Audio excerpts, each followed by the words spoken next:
মিটফোর্ডে সোহাগ হত্যার ঘটনায় বিএনপির ভারপ্রাপ্ত চেয়ারম্যান তারেক রহমানের বিরুদ্ধে কুরুচিপূর্ণ বক্তব্য, মিথ্যাচার ও বিভিন্ন ষড়যন্ত্রের প্রতিবাদে নওগাঁর মান্দায় বিক্ষোভ ও প্রতিবাদ সমাবেশ অনুষ্ঠিত হয়েছে।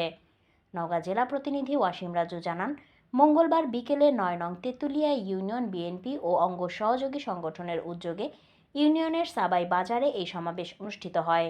সমাবেশে বক্তব্য রাখেন উপজেলা বিএনপির সিনিয়র যুগ্ম আহ্বায়ক এ.কে.এম. নাজমুল হক নাজু, উপজেলা বিএনপির সাবেক সাংগঠনিক সম্পাদক আখেরুজ্জামান সেলিম, তেঁতুলিয়া ইউনিয়ন বিএনপির সহসভাপতি ফজলে তুষার, মোশাররফ হোসেন, আজহার হোসেন, ইউনিয়ন যুবদলের সভাপতি আব্দুস সালাম, ইউনিয়ন যুবদলের সহসভাপতি সানোয়ার হোসেন, জাহাঙ্গীর আলম, ইউনিয়ন ছাত্রদলের সভাপতি আব্দুল হান্নান সহ আরও অনেকে।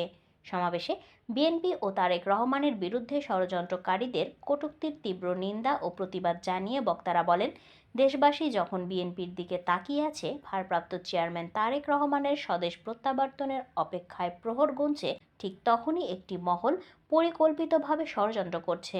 সকল ষড়যন্ত্রের বিরুদ্ধে দলের নেতাকর্মী সহ সকলেই ঐক্যবদ্ধ থাকার আহ্বান জানান বক্তারা। আমাদের ছাত্র দলের নেতা ছিল, ছাত্র দল বিএনপি, আমরা জিয়ার আদর্শের সৈনিক। আপনারা কি জানেন তারেক রহমানকে? তারেক রহমানের সংবাদ তারেক রহমান স্পষ্টভাবে বলছে, মিটফোর্ডে তারা সন্ত্রাসী করেছে, তাদেরকে মারে ফেলছে। তাদের বিচার এখনো হচ্ছে না কেন?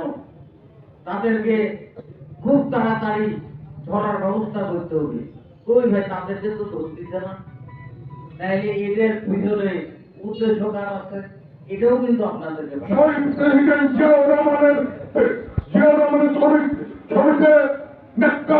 ঘটনা ঘটাইছে। আমাদের প্রেসিডেন্ট জিয়াউর রহমান কালুঘাট বেতার কেন্দ্র থেকে এই স্বাধীনতার ঘোষণা দিয়েছিল।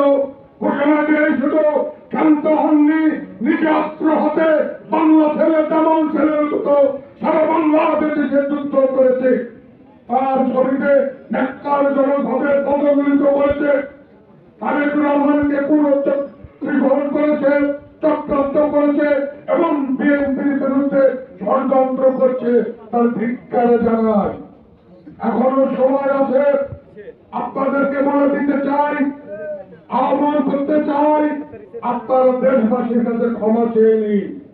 শুধু ক্ষমা চাই না নেন, তার ভবিষ্যৎ হয়তো বা ভালো দেখছি না আমরা।